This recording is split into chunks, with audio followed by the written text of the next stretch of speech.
told Shh, I told you something exciting was happening in January.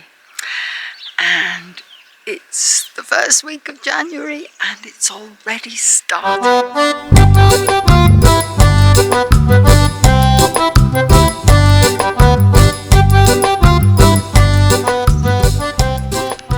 I think a bit of a background story is required here. When we first moved to Spain, we had every intention of being totally off-grid. We were, in a way, romantic eco-warriors. Now, we looked at loads of properties. It took us 2 years to find what we actually wanted, our dream, if you like. Amazingly enough, even though we are nearly 2 kilometers outside of the village, when we found this place, it had mains electricity. Our water is our own water. We're not connected to municipal water, but we are connected to the electricity grid. Well, we had it, so we used it with every intention of changing over to solar as soon as we could. We began refurbishing the house, changing the land to be what we wanted it to be.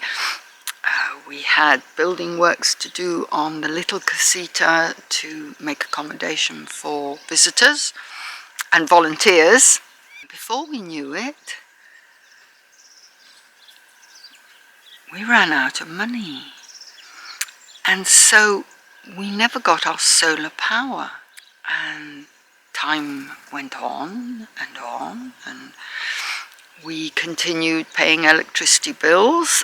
And this is why you'll see in a lot of my old films, I actually say that we're partially off-grid, because to us being off-grid wasn't so much a lifestyle choice as just are we or are we not connected to the energy grid or to the municipality water system. And it just didn't happen. Well, now it's happening, but with a difference. What we have now opted for is not a complete off-grid with our own batteries. We will continue to be connected to the electricity grid, but during the day we will use our own solar power, and during the evening or in extended periods of rain we will use electricity from the grid. If we make excess electricity, the electricity company will pay us money for it. It's not a huge amount, but this is going to reduce our bills. Obviously, whether you would consider us off-grid or not depends upon your definition of off-grid, and there is not one single definition of off-grid. It's very much an individual thing. Some people think it's an alternative lifestyle. Other people think it's simply where they get their electricity and water from and nothing to do with how they live. They live completely normally like people in the town. We're kind of a hybrid now, I suppose. A little bit of one and a little bit of the other. Well, wouldn't you know it, it wasn't quite as straightforward as we had hoped. This is Spain. When we bought our house, it was in fact 2 holiday accommodations, and we had the wall between them knocked down and had it made into one house.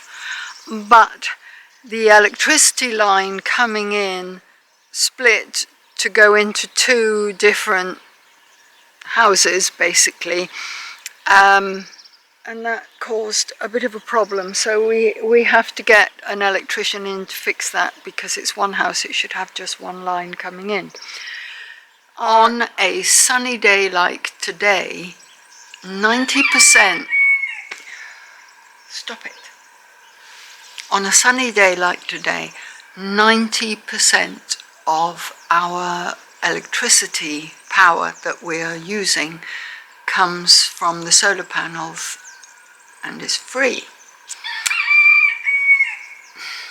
The other 10% comes off the grid, and the reason why we have 10% coming off the grid is because of the crazy way that our finca is wired up.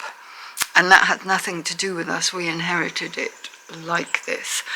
But the pump from the well to pump the water several hundred meters away, to pump the water up to here,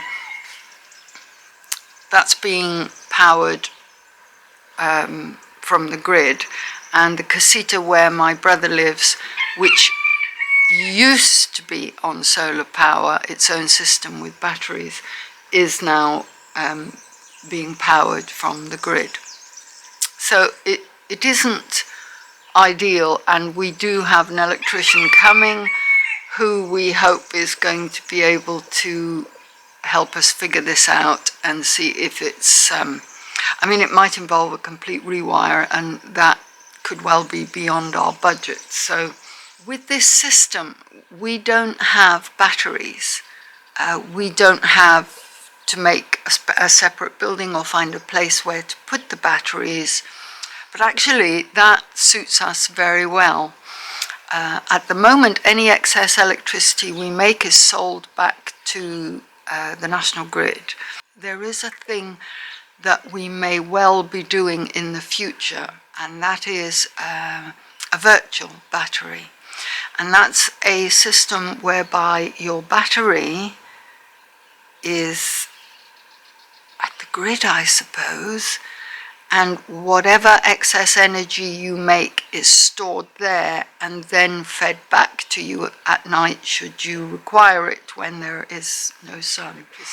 And since we had this solar thing put in, and we can actually watch and look at how much electricity we're using. There are one or two peaks. For example, if we put the microwave on, it shoots up. We don't do that very often. You know, I'm just thinking about the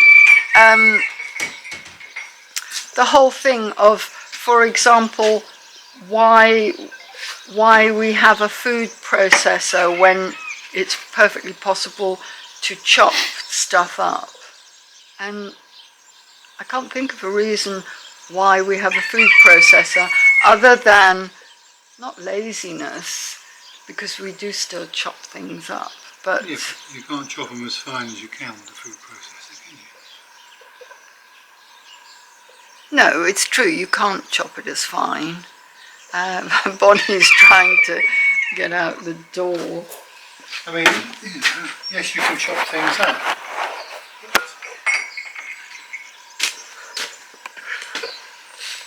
But a food processor does multiple things. All of which can be done by hand.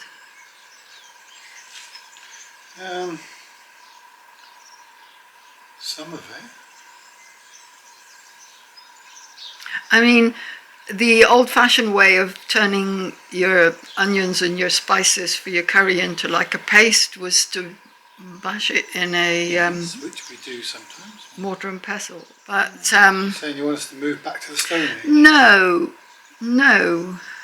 I mean, I did consider that when we first came, because I was concerned about the fact that we thought we were going to come to solar power, and I was looking at what could we do without. But you see, after years of perhaps doing without, it would wear thin, especially knowing that I could do these things in half the time. I don't think I could have sustained the old-fashioned way for any length of time. Well, making bread. You know, if you didn't do that with the food, with the KitchenAid. Oh, my hands can't cope with forever. that. Yeah, but my hands, yeah, that is a valid point. My hands are no longer strong enough to knead bread for any length of time, like I used to. So I do use the KitchenAid. I guess people have to do what they're comfortable with. It's just I see an awful lot of mostly young people, certainly younger than us, doing the off-grid thing, and truly it is like going back in time. They're not using any kitchen gadgets or any labour-saving devices. They have to do everything the long way, and it's hard work. Well, I still use an axe and a hand saw on the trees. I only use the mechanical ones when they're quite thick. They're sawing forever. Life's too short to sit and saw. Life's too short for what? Sit and saw for hours through a tree branch. So that's the deal with the electricity. Well, there we are. Solar panels on the roof.